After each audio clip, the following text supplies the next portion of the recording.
So I did make an update on my community post that I cannot do a live stream in the evening because my family was going outside. So I gave you a picture of my kittens. What's sad is that kitten is not with me anymore. We've given that one to a friend. So I hope that that one kitten will have a really great time with her new owner. Yeah, it was really sad to see her goes to see her gone because I was not at the house. This happened literally yesterday when I was at my friend's house. I did not get the chance to say goodbye, which really sucks. So let's stop sobbing around and let's get to the topic. So um, I did make a live stream this morning when I just woke up, but YouTube, and there was like a couple of community posts from other channels saying that there are some couple superstars that released. The first one I saw was like Harlan. It was like a picture of Harlan. I was like, why is this person is uploading a picture of Harlan? And my mind was thinking, no, there is a release, isn't it? And then I opened Instagram, and then I opened the account called PWE Official, or is it PW Official? I think it's PW Official.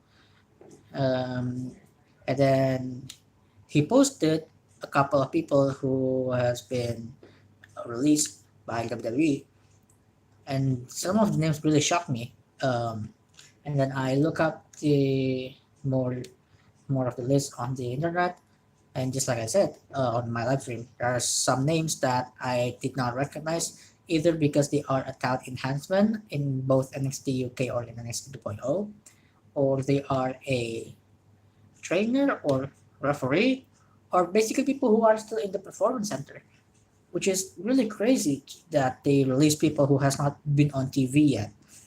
Um, and this release possibly ended a lot of storylines.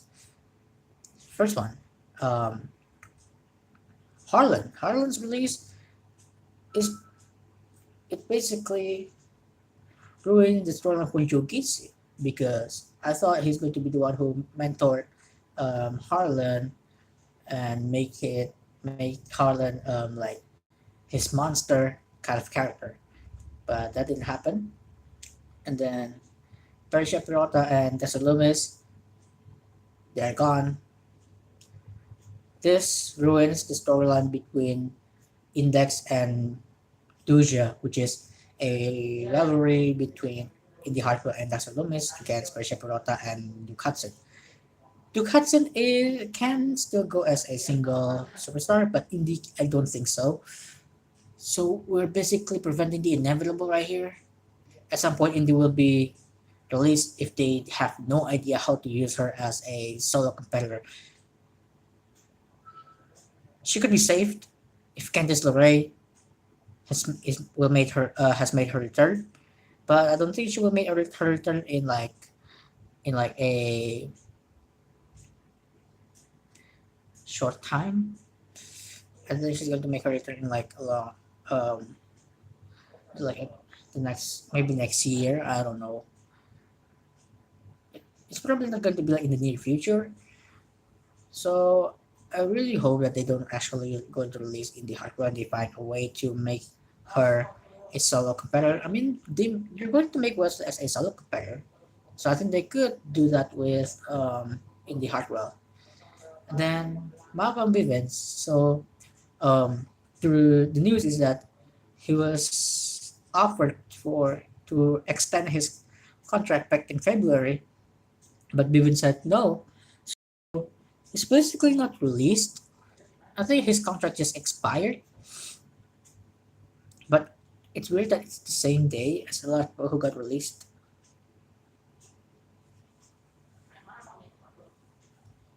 I think he just got. I don't know if he's actually just got released or if he's expired. Next one is Dakota Kai.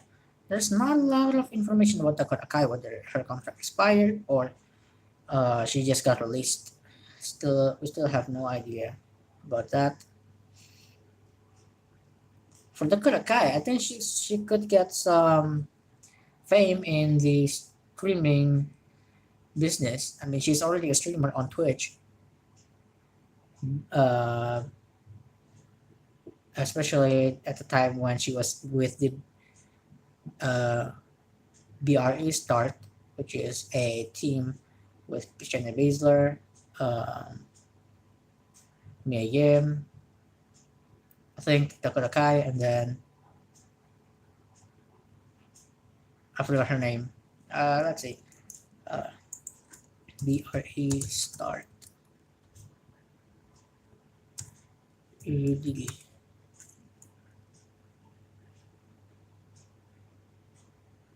Oh, there you go. Shayna Baszler, Duke. I forgot what's her full name. Duke. Jessamine Duke. There you go. Jessamine Duke, Dakota Kai, and Mia Yim was a team. It was made in Xavier Woods' YouTube channel, which is Up Up Down Down. And not just that, Dakota Kai has been playing games or has been streaming um, with the wrestling games community, such as New Legacy Inc. and Tank Ops, and of course back again with Austin Creed up from Up Up Down Down. So I think she could handle herself in the streaming industry. But for Malcolm Bivens, I don't know why he doesn't want to extend his contract. There's something that like the story is not full yet. I only got like a snippet of it, like back then with Samoa Joe. It's like Samoa Joe probably asked for his release, but we never know the full story. It's just all speculation. And for Malcolm, it's got like a a little bit part of his story, so all we can do is just speculate of the stuff. But I think we talked enough. Let's continue into the topic of the day, which is AEW Dynamite. My schedule is really bad. Um, so yeah, today is Ramadan day 28. We have 3 more days, and those 3 more days will be filled with. Tomorrow will be Rampage, and then um, SmackDown, and then the last day will be a grateful live stream where I will say thank you to a lot of people who has been watching the live stream, who has been watching the replay, who has been leaving comments on the live chat. I appreciate all of you. So let's do the episode of AEW Dynamite. So the episode started with a match between the Hardwood and Cash Wheeler, and what I like is that CM Punk is the guest commentary. But what I love is that the FTR made their entrance together. This is how great they are as best friends. Like they literally made their entrance together. Even though they are competing against each other, they don't make their entrance separately. They are entering the ring together.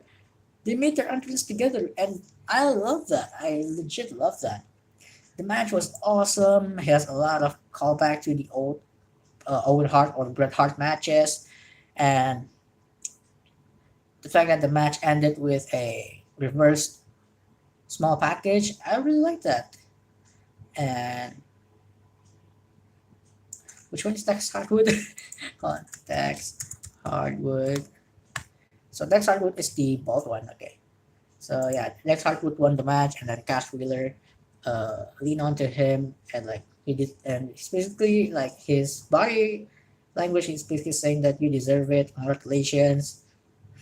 I'm proud of you, and I really like this chemistry between Dex Hardwood and Cash Wheeler. FTR is just really great because their wrestling style is classic. It's more of like classic wrestling instead of people who like uh, high flyer, suicide dive, risk taker.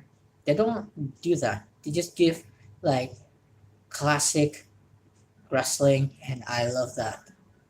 I think in an era where every wrestling matches is just spot fast, or yeah, it's just spot fast flips, crazy moments. I think matches that are actually like classic wrestling is a fresh thing for me. So that's why I really like uh, Cash Wheeler and Dax Hardwood in FTR. And I think I like that they are going to build. They're being built as a face now instead of a heel. I really like that. I really do. So let's see here. Oh yeah, it was also confirmed that in Double or Nothing we will be getting um, CM Punk versus Adam Page for the AEW title, and it's going to be amazing. Even though CM Punk was like number 5 in the rankings, sometimes the ranking doesn't really matter in AEW, but sometimes it matters. I think the ranking matters when you just want to your champion to have an opponent. So they have someone to actually like to elevate the champion and also the challenger. But there are moments where you know what, I just want to fight this guy. I don't get it. He's not in the rank. I just want to fight this guy, and boom, that's what happened with Adam Page and Lance Archer. And that's probably what happened with CM Punk as well. Because what I remember, CM Punk was number 5 and not number 1. Oh yeah, whatever. I like it. BCC and Wheeler Yuta got a new entrance team, and I really like that. BCC against the Factory, great matches. BCC won, obviously. Uh, Segment with Jamie Hayter, Britt Baker, Tony Storm, and Ruby Soho. And I don't know why. I'm getting tired of the catering joke and fire joke. Like people who got like joke about people that released, or you you uh you are your place is in the catering. I don't know why. It feels like being so overused. It lost its meaning at from the first time they've been used. I don't know. Just just stop. I mean, just stop. Stop using this. Stop using these lines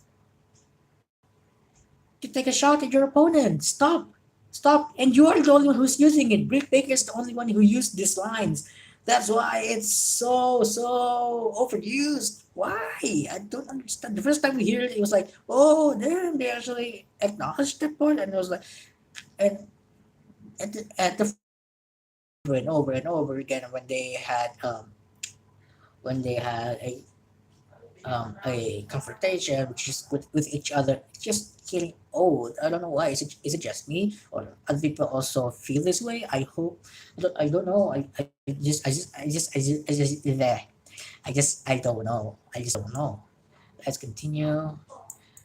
Promo from Christian Cage and Jurassic Express, and Jungle Boy looks really down, and I think um, Christian Cage is trying to cheer him up, but by being hard on him. This is what I see. And then um, review starts, and Hobbs came by and says that they want a shot at the title, and I think we're going to see this match at some point, probably on Rampage or maybe at some other time. Next, Lance Archer versus Wardlow. Again, Wardlow didn't have his entrance theme being played, but still, Wardlow on the match. I think at some point he did deliver a Hurricane Rana, which is that was amazing. Multiple power bombs for the win, and then JS had the town hall segment with Eddie Kingston trio, and I really like this segment. I really do. I really like it. The back and forth com- conversation is awesome between the two sides. And then we got Serena D versus Hikaru Shida. It's a Philly uh, special match. I can't remember the name. So basically, it's a no disqualification match. And Serena Deeb got the W on this one, and looks like she's going to be the next challenger for Thunder Rosa since she's like number one. She's on number one in the ranking, so I think she's going to be the next challenger. That's what they're making her. They elevate her in this match against Hikaru Shida. I think Hikaru Shida will not be in the title picture for a while, but I think Serena Deeb is a fair is a really fair opponent for the champion of the Rosa, and I think it's going to be a great match between these two. The match was really long, yeah. The match between these two was really long, like so long. Oh my god, it was so long. It was so long. Oh yeah, and then next, what happened next? We have a promo from MJF. It says that he is calling someone, and then he also says this, and you can't teach that. I think that's a reference to W. Morrissey, formerly known as Big Cass on WWE. And yeah, I think we're going to see W. Morrissey in AEW making his debut. And I don't know if he's going to be signed in AEW or is he just going to be like a one time, like Eric Redbeard kind of contract. But I think it's going to be nice to see new faces.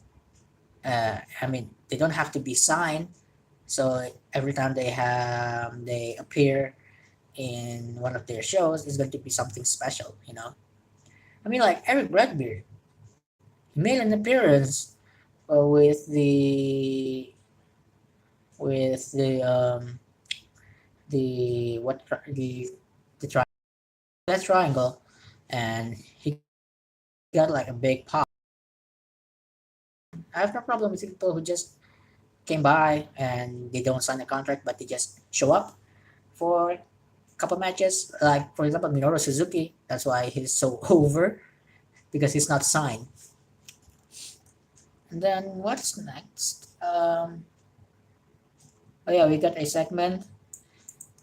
Um, Fuego del Sol was laying it on the ramp, and it feels like a Beezer bean opening.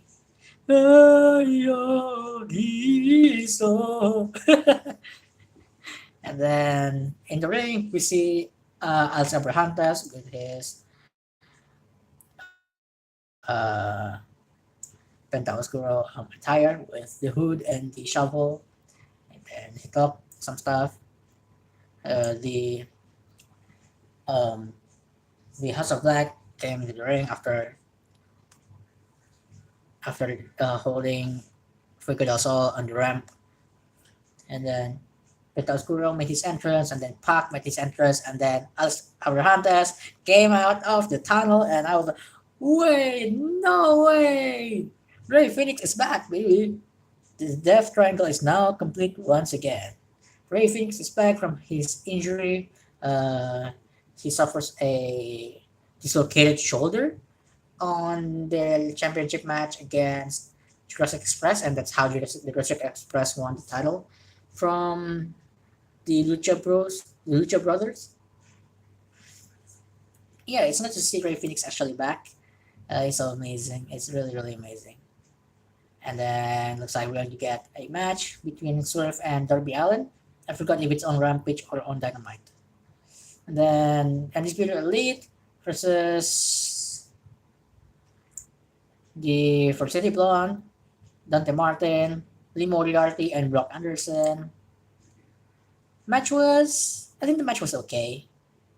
Nobody is popping for the other competitors though. I really bad for them. I feel really bad for them. But yeah, match was okay. It was not and it's not something crazy.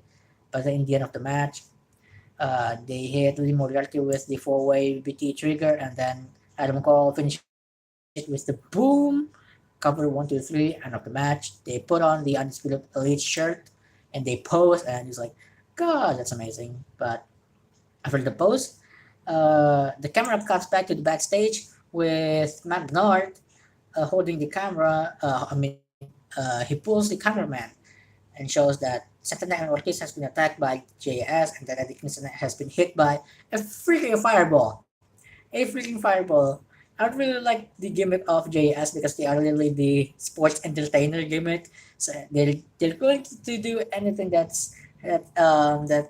sports entertainer company would do. So in this case, WWE. I mean, WWE has been doing like a fireball spot for like multiple times. Last year we see it with, I don't know if it's last year or 2 years ago. We see it with Alexa Bliss and Randy Orton. I don't know if it's this year or last year. I think this is last year. Last year with Solo Sikoa and Boa.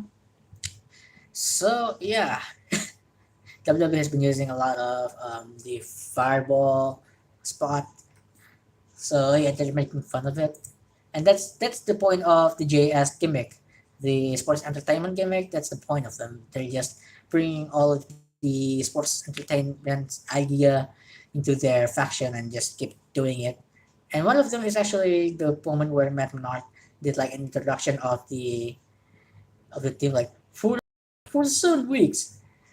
No, no, no, no, no, no. We are sports entertainers. And it's really funny because that's basically what WWE did with like a long time ago with their like for over 7 years. No, no, no, no, no, no, no, no, no, no, no, and World Wrestling Entertainment. And I really like that. I really like that. I really like this faction. I really do. So a couple matches being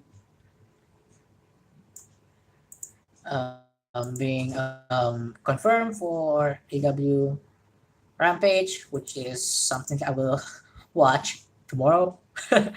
Even though it was aired today, I'm going to watch it tomorrow. So yeah, Swerve Strickland versus Darby Allen for the Owen Hart Foundation Men's Tournament qualifier. So anybody who wins this match will join the others on the tournament, and then we're going to see a match between Colton Gunn, I think. I think it's yeah. I'm sorry. The On Rampage, we're going to see a face-to-face confrontation between Hook and Denhausen, and then we got a match between the TBS champion Jade Cargill, Red Velvet, and Kira Hogan against Willow Nightingale, Trish Adora, and Sky Blue. So basically, Team AW versus Jumpers.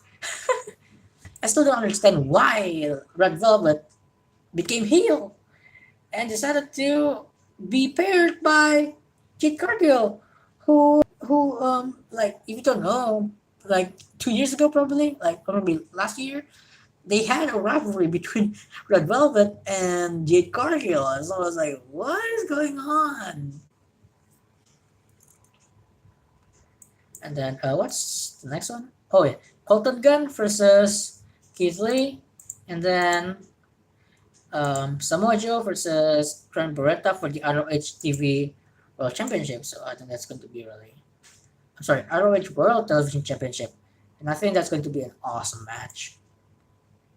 And then for Dynamite, we are going to see Deonna Purrazzo, which is the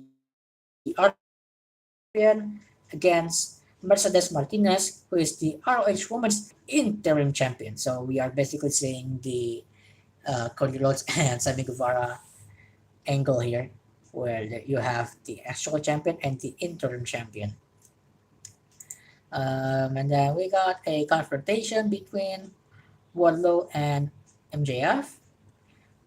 Oh, I'm sorry, yeah, and yeah, basically Wardlow versus MJF, Mr. Opponent, which is possibly going to be W. Morrissey, and then Bobby Fish against Jeff Hardy for the Owen Hart Foundation tournament qualifier. So anybody who wins is going to be put in the tournament. And then the main event, Sammy Guevara versus Scorpio Sky in a ladder match. Great match. Scary spots. That corkscrew 630 senton, I think it was a botch.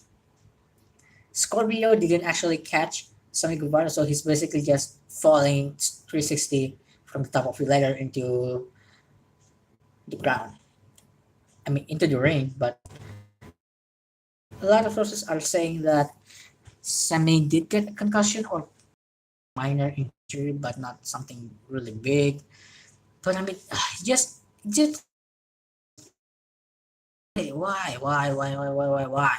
Like doing crazy stuff, but please beware of your well-being, dude. Don't injure yourself just to get like a cheap pop. The match was incredible. Couple of spots. Sammy was trying to do the spot that he did with Cody Rhodes, which is when he springboard himself from the top of the corner into the ladder and then giving Cody the cutter. But then he tried to do this to do that here. Scorpio countered it by giving his own jumping cutter. So yeah, that was a really good spot. We got some spots with Tay Conti and also Paige Van Zandt. When Paige Van Zandt made her entrance at the crowd's like, yeah, let's go, and like she's so over, dude. Oh my god. The fact that that people hate Sammy Guevara and Tay Conti, they will cheer whoever they are fighting against. Like, wow, that is crazy. That's just absolutely nuts. Like, obvious, absolutely nuts. Couple of spots between Tay Conti and Paige Van. Another couple of spots between Sammy Guevara and Scott. We got a barbed wire ladder, which is what is that? I don't think I've ever seen a barbed wire ladder. That's why I was so surprised with that. Um, yeah, Scorpio Sky won the title.